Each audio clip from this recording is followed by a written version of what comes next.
to our first panel section about why entrepreneurial talent is crucial.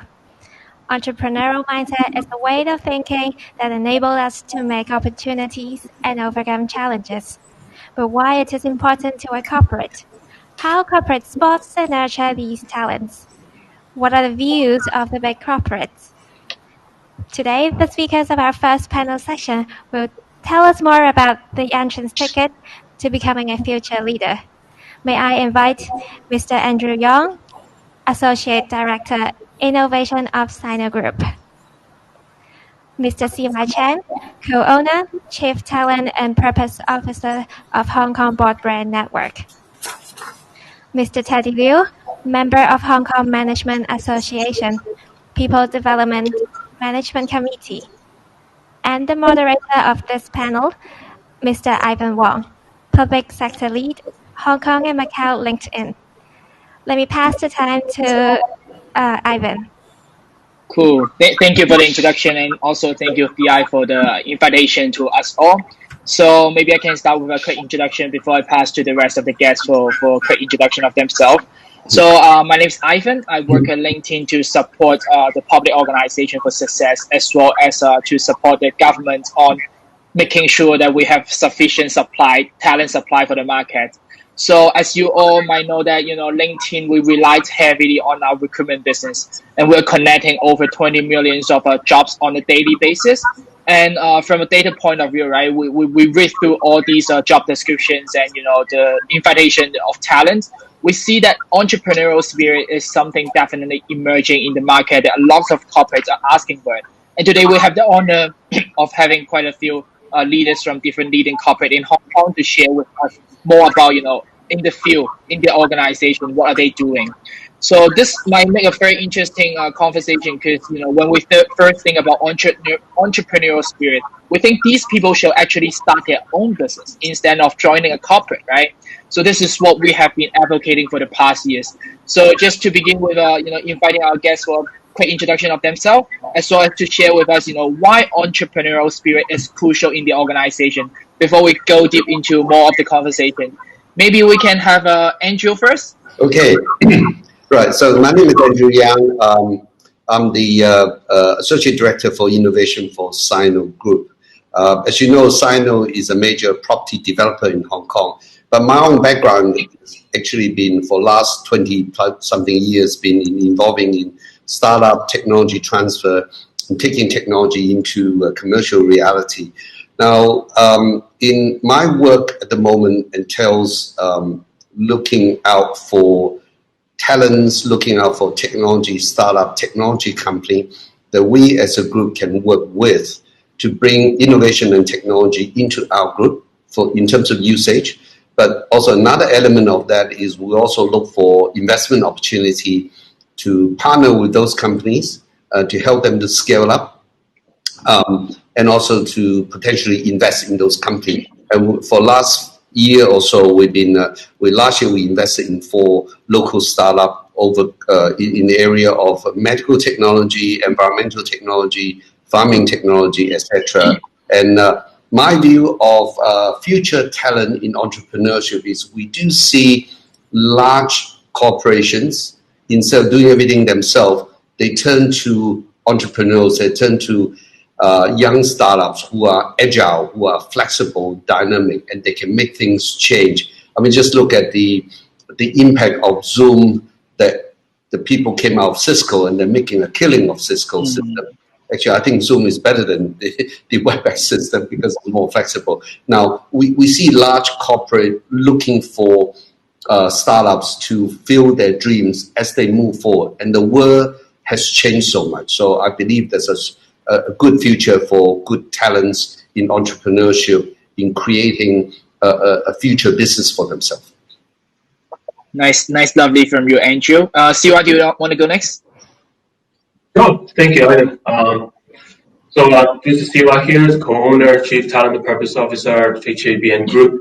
I think most of you might think that HKBN Group is a telco, basically in Hong Kong. But I would say, indeed, we have transformed ourselves from purely a telecom company now to a technology solution provider.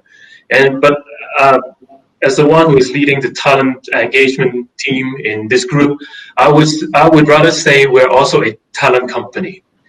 When I listened to the sharing from the panel earlier, I was wondering why I was invited to this summit.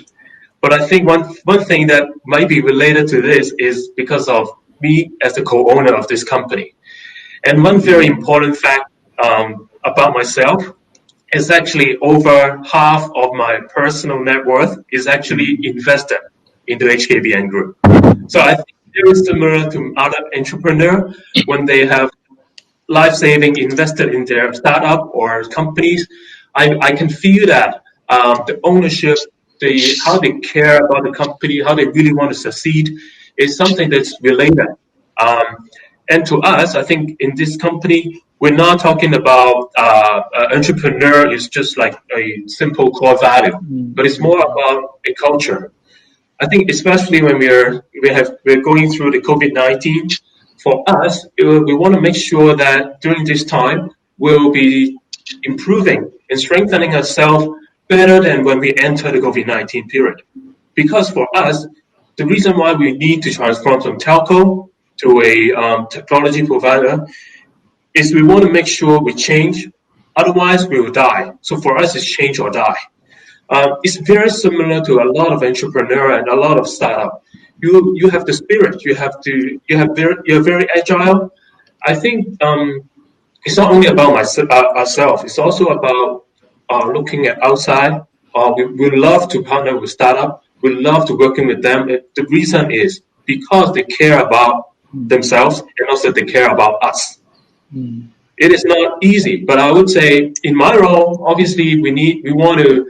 It's not only about hiring more entrepreneurial talents. It's also about looking outside, making sure that the partners that we're working also has the same entrepreneurial spirit as us. So that's a little bit introduction about myself. Thank you.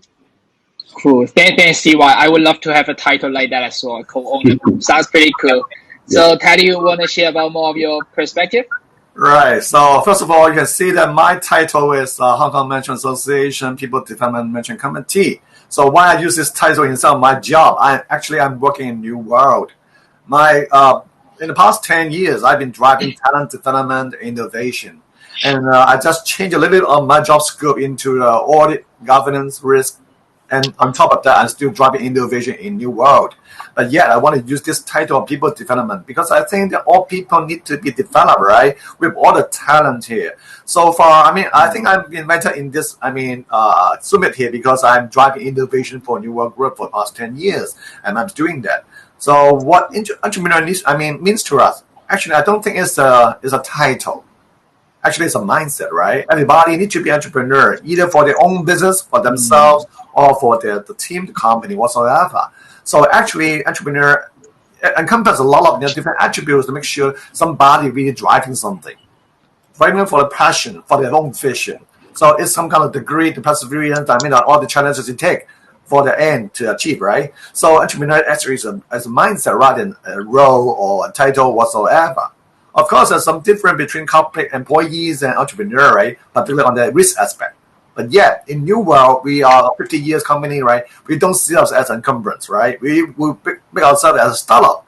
After all, startup means that we really want to do something to change ourselves. We cannot be status quo and stay in a comfort zone, particularly in the COVID, right? I agree with Andrew that, well, it is all people that we are going to do, to make change, right? We need to make ourselves future. As you might say, right, we don't change, we are dying. So that's why we don't need, a name to call by an employee or whatsoever, right? We are all entrepreneur. But in our company, we call it entrepreneurial spirit, right? As a staff, we do entrepreneurial spirit and do drive change here. So that's what I'm doing right here. So that's why I joined in both capacity, one in the people development sense, one in the driving innovation. So myself, I draw a lot of design thinking, innovation, that kind of thing, make sure that we can still move on, can grow, can sustain. So I hope I can share something with you today. Cool, nice, Teddy. I'm sure that we can hear more from you as well. I love the word entrepreneur. It's also like a very important characteristic to a lot of people. So we hear clear and loud from our audience group on, why would talent with entrepreneurial spirit be so valued in their respective organizations. So when it comes to talent in an organization, it's about internal and external. I mean, we groom talent internally, we also hire talent externally. Maybe we can very quickly start with the internal part. I heard from CY that, you know, the way you try to motivate your talent internally to have entrepreneurial spirit by, you know, giving them a title as well as a lot of things behind the title. So how about Andrew and Teddy? CY can feel free to add on as well about, you know, internally, how are you cultivating, grooming your entrepreneurial spirit among your existing employees? Okay. We in Sino, we have started an internal program last year called Sinovation, and I think many corporate just do this to create the internal innovation culture. And our role is to encourage our colleagues to come up. I mean, we are a property company, and so these are not people from the staff community. These are internal operational people that we believe we can encourage them to bring their ideas because they know what's best in the operating environment and come forward. And we went through a program, but, you know, of course, because of the COVID and things, there's a bit of a delay. But finally, we did awarded 4 of the finalists. We have 10 finalists, and 4 of the finalists were given an award. But more importantly, we are trying to turn their innovation and into an actual product. And in a way, that is our beginning of a roadmap to bring people, and these are not highly trained, you know, scientists or engineers. These are operational people in property management. Some are in engineering department, but we're trying to encourage them to bring innovation into, and who knows what it would curtail. You know, it may become a startup someday, we don't know. But on the corporate sense, we're trying to encourage them by saying, we're going to help you to turn their idea into reality. If we can help you to make a product and use it, and other people can use it, is a beginning. But it's a cultural change from us internal, and we just started this program late last year. Cool. Nice to hear. I mean, the cultural change is a key part. So Teddy, as a key kind of a peer or competitor to Sino, what are you doing over there in New York? Well, we don't compete. We are friends, after all, right? Yeah, of course. Yeah, we are friends. We don't compete. Right? We don't really compete. Why I say that we don't compete? After all, we need more collaboration and co-creation. So far, we all believe that, I mean, the frontline people, all the staff, they have a lot of ideas, right? So how we unleash their ideas and make sure it's up to the corporate ladder, and then we put into actual practical innovation here. So in our company, we do a lot of engagement activity for all staff, frontline, back end, whatsoever. Start from some 9 years before, I started so-called incubation circle. They're comprised by all the frontline people voluntarily. They come to, they express themselves. We support them, give them all the training, all the recognition, so that they just come up with new ideas and just give them the empowerment to do something changing. So this is what 9 years before. In the past, we have hackathons, a lot of startup communities, and even have an incubation accelerator as well in house, right? So what we are doing, actually, we try to, get out of them all the resources outside ourselves that they really impact on us. It's not because, we don't have the ideas. The point is, people in a large company used to have, quite stable, quite safe, right? We need more impact. So when the startup, those entrepreneurs come to us, right, they not even give us a new idea, but that's impact on our culture. So people say, wow, why are you so young, being an entrepreneur, being so successful, right? Start the thing, the company will say, wow, I want to be you. That, to trigger off, to sparkle their idea for, making change for themselves. While they're employee, right? We give them all the platform, the support, and then let them do it while they're doing a job. So in that case, they will double up the effort. That would be more effectively, to make sure that not just the third party idea come to our company, but also internally, get all the fuel for, generating more ideas ourselves. That may change a lot, right? So, Andrew may agree with New World that we make a lot of changes, different from different competitors or friends in the arena here. So we don't really compete. The point is we make a lot of collaboration. After all, we all know that resources are all outside, right? Within your company is so limited. Within your site is so limited. What we need is actually all resources outside and then put together as a platform, as a hub, as some kind of network that really generates something. So in that case, we make friends with all the startups, all my friends, all my so-called competitors, we are companion, right? So in that case, the world is better, everybody is better off, and we move on. So I think entrepreneurship is some mindset so that everybody come to share, come together to grow, to collaborate, to create. Yeah, I agree that it's absolutely a win-win, not just within the industry, but also, extend to Hong Kong. We can, of course, talk about that later as well. CY, do you have anything to add on this? The fact that I actually on the screen, I'm actually sitting between Andrew and Teddy. I can feel how friends they are. But You're friends, right? Talk about entrepreneurial spirit. I think for us, we don't.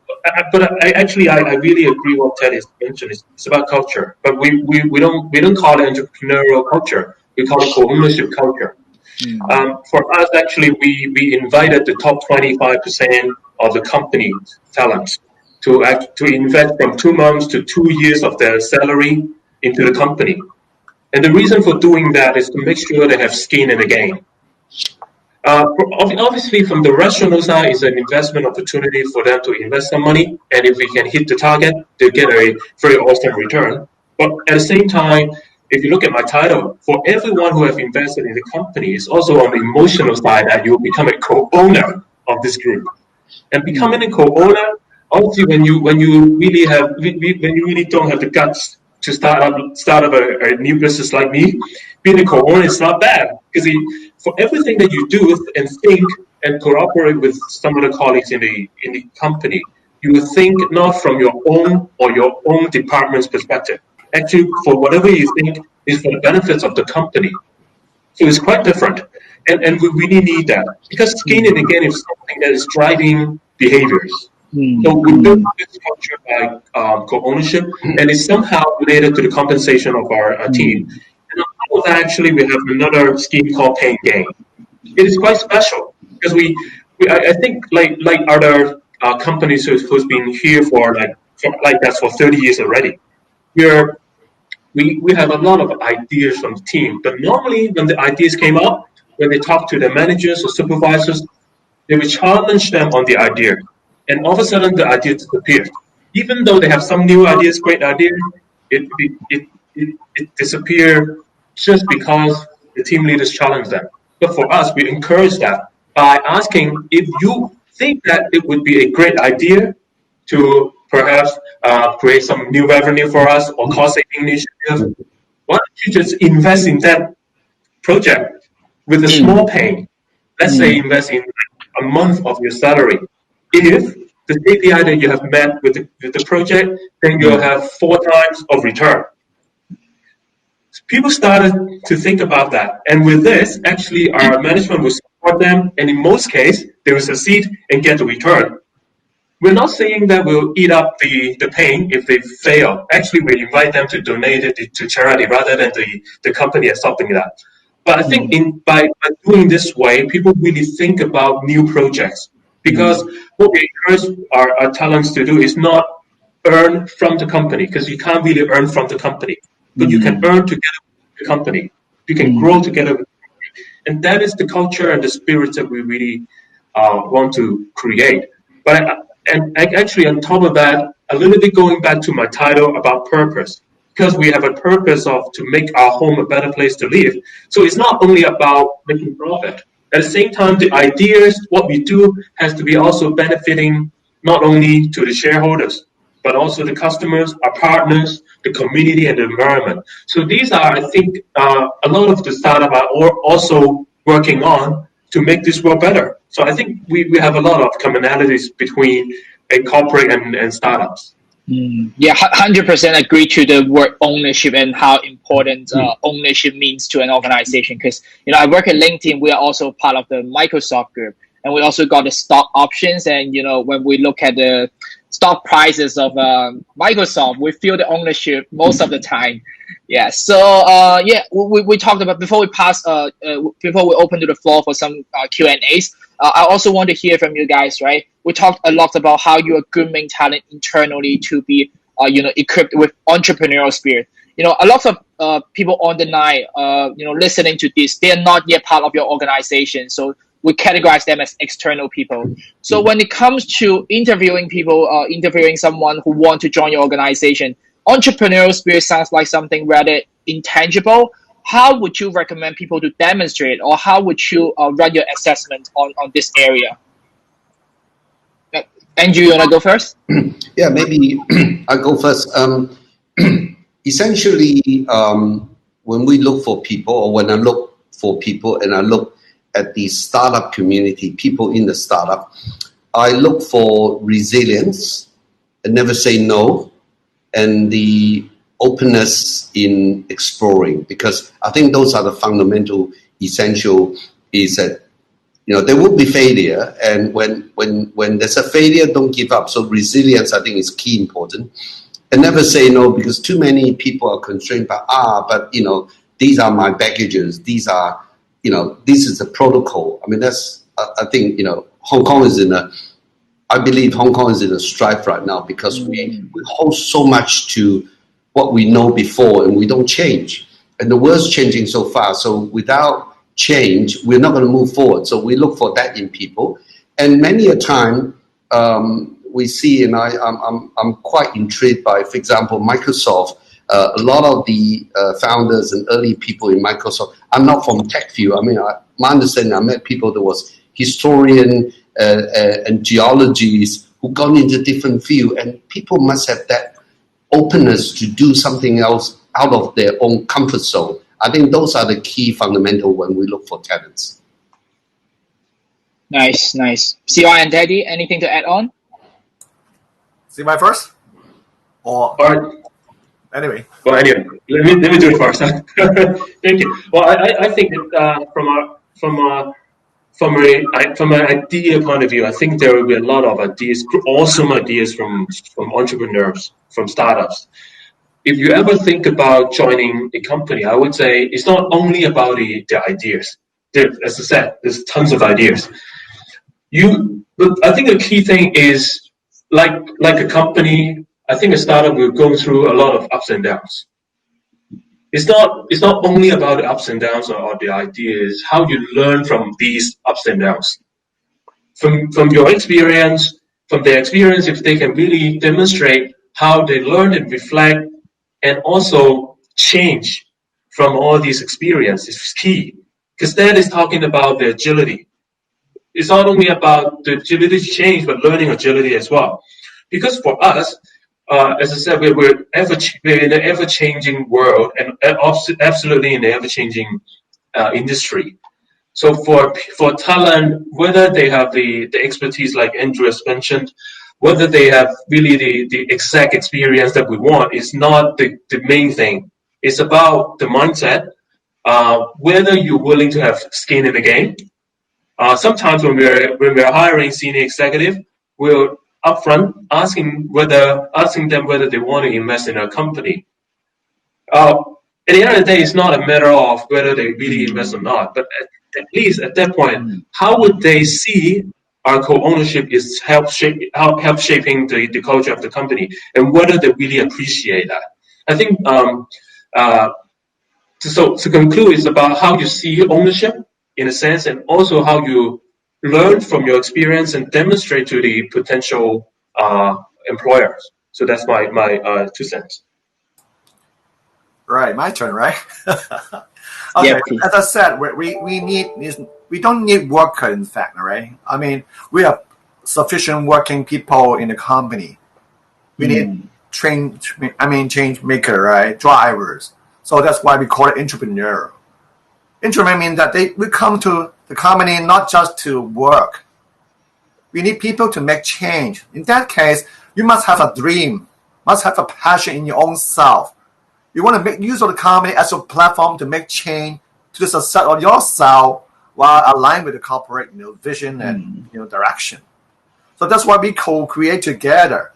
It's a point that people come to the company, make use of the company to success themselves, rather than, giving the company the success and then leaving themselves nothing. It doesn't make sense at all. So if you have a dream, have a passion, that comes whether you have the ability to execute, right? Whether you have the ability to resist some temptation to, go back to normal. Where do you have those civilians that greet that with you? Right? All these things, and that's an attribute for entrepreneur. We need that. After all, we give you the platform to do something. We give you a safe environment to try something. But you must try. You must execute, right? And then if you fail, it's fine. It's fine to be fine with failing. Failing, and then you learn it. Fail smart, fail fast, and learn, right? So as a company, we look for people who really have a dream. That the dreams align with our dreams. So in that case, we are the same people. So you're fighting for yourself, not for the company. If you're doing that way, I mean, your life is actually, it's pretty, right? So as I always said, I don't really buy in work-life balance. No need balance, right? It's just integrate. After all, if you're happy with your working environment in the company, you're not working at all, you're just living. When you go back home, you argue with your wife. I mean, you feel sad, right? I don't really enjoy life that way, right? That's not life, right? That's slavery. So work life doesn't mean to be balanced. We have to integrate it. That means as a company, we attract more similar or same-minded people so that we come together to achieve for all of us, including the company. So in that case, being entrepreneur, you must think, you must have a big dream, and then that dream must be aligned with our dreams, and that makes sense, right? So we need that kind of people come with ideas, execution, the great perseverance, and try to do it. We give you all the platform and safety. Yeah, 100%. I think what Teddy was mentioning is exactly echoing to the fact that when a lot of companies are hiring people, they're no longer looking for skill fit, but cultural fit, purpose fit, because these are the key criteria for a company to be able to groom their own talent in the long term. So we heard from the audience, some questions around the youth, the young people. So I was talking about, when you conduct your assessment to assess a candidate, right? How would you assess them for these intangible value like entrepreneurial spirit? But actually, assessing them or interviewing them is already the final step. Before that, you guys all come from the leading corporate in Hong Kong. Are there any schemes or anything that your corporate is doing to actually support people who haven't joined your organization, who are just still looking for dreams, looking for purpose around? I mean, participating in such a summit is of course one of the ways for you to tell people more about what you're looking for. But besides, are there anything that you're doing for our young people? Is it collaborating with schools, or are there any schemes that you are putting together to support our young people?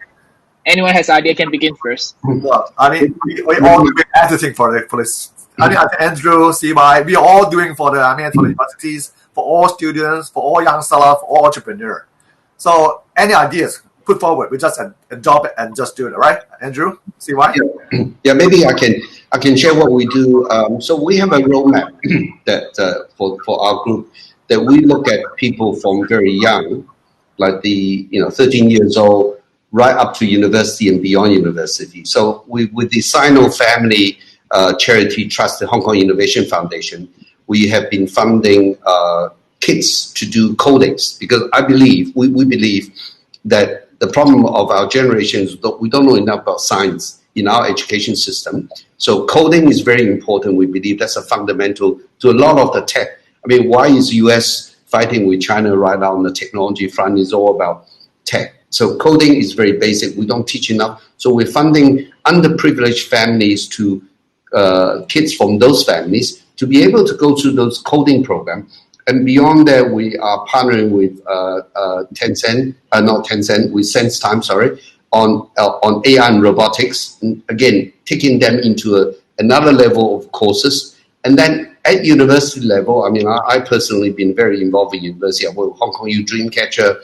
We have funded the entrepreneurial contests at the HKUST, is named after Sino. And I'm also very closely affiliated with Chinese U and also City U and Poly U. And so we are very much our heart, and I think believe, this group of executive, our heart is about Hong Kong youngsters and how we can help them. I mean, they may not work for us, but we want to guide them when they pursue their dream as a startup, etc. So we have corporate. I'm sure we have all corporate programs that help those people in those communities. But our heart is helping young people to realize their dream and look towards the dream, because we believe there's future in Hong Kong. Yeah, 100. I just want to add a bit to Andrew's answer. I heard a lot of names of academic schools. They're when it comes to education, there are vocational schools and academic schools as well. Sounds like you are valuing a lot on the academic side. How do you see the differences between academically educated and vocationally educated youth and students? Yeah. Now, I see a total value chain. Vocational. I mean, I'm also on the VTC's engineering faculty advisory, because we see a total value chain. No one can be just scientists. You need engineers, you need technologies, you need marketing people. So in any value chain, people talk about high-end jobs, but if you look at a pharmaceutical company, not everybody is a bioscientist. You got the scientists, but you also have the technician that does the testing. You got the marketing people that do market feedback, etc. So we see employment as a value chain, and here, I mean, VTC fulfills a very important part of the ecosystem in Hong Kong. And I believe as we move forward, in Hong Kong, we're finding our place for the future. We can no longer rely on cheap labor in PR, Pearl River Delta, to do OEM manufacturing sent to US. Right now, I think that path is severely being curtailed. And the government is pushing reindustrialization. And that's when VTC plays a very important role. If there's any reindustrialization in Hong Kong, we need people trained from vocational level to deliver. You look at Germany, they got a very bipartisan, it's a parallel path of professional engineering and very professional vocational training, and that leads to the very strong German industrial ecosystem that we can see. And I believe Hong Kong should follow the same path. Yeah, I believe so, that everyone plays a different part, and all of them are actually important to make a robust ecosystem. Because when they're full of people with entrepreneurial spirit, but you also need people to make it happen. We need those people as well to comprehend the ecosystem. So I want to hear from Teddy and CY for an additional question from our audience group. We are not focusing on diversity in this discussion, but unfortunately, we have a panel with not much diversity today. So I just want to hear from CY and Teddy about the importance of that, because to a lot of entrepreneurs, diversity would be something that they value as well. In your organization, what do you see diversity in terms of maybe ethnic diversity, gender diversity, and subject like this? Well, maybe I first and CY might be up. Okay. So I don't agree that we don't have diversity here, except for gender. Okay, we have different thoughts, different concepts, different background, different religious maybe, right? So diversity doesn't mean merely gender, disability or kind. So I think actually diversity is a good thing that makes sure that we have that all compliance on everything, right? So that we can pick the good thing from everybody, and then try to avoid some kind of really very concrete conflicts, right? So diversity, in our company we do a lot of work to do more diversity. Of course, as a traditional Chinese company, right, we need more, say, foreigners joining us, more, female executive, right? We are doing that already. So in that case, I think, well, after all, we recognize that obviously it would do good to cooperate. As a startup, okay, we bring in, any other country startup as well. So we don't really mind who they are, where they are. The point is whether their vision is aligned with us. If they have a good vision aligned with us, a good idea with us, right? Why don't we come together to do things for the whole world? That's not just because of we are making profit. We need the purpose for the 4P, right? The purpose comes first, right? So in that case, just like a company, we have two sort of ideas. Like one is on the CSV. We call it creating shared value, right? We have the CSV team. We bring in a lot of entrepreneurs from outside, other entrepreneurship group. For example, like those athletes. Those retired athletes, we try to engage them to come to our company as a platform to start their own business, to drive different things, right? So we make sure that people are all inclusive.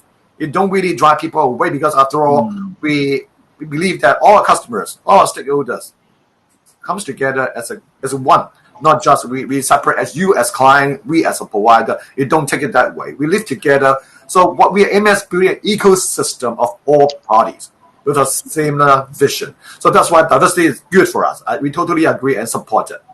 Maybe see why. You are more diverse than I do, right? Well, honestly, I think we don't really put a lot of attention on diversity. We're not purposely not paying attention to that. But I think for us, it's just we just try to be neutral. It's just when I think in the past, like in the traditional telco environment, it's obviously more male than female.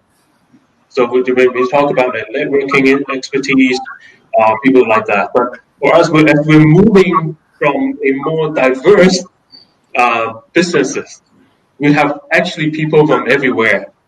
In the past, we were very much Hong Kong based, but now we have operations in China and Singapore. And if not because of COVID, I'm sure there will be a lot of like inter-company rotation among us. So this is something that we actually we don't purposely do something on that, but actually we are, as Teddy said, we're a pretty diverse company. And at the same time, I think every year, and also going back to the last question you asked about young people, well, actually every year we have a summer intern program. We call it Summer Innovators. We actually invited people from everywhere in the world.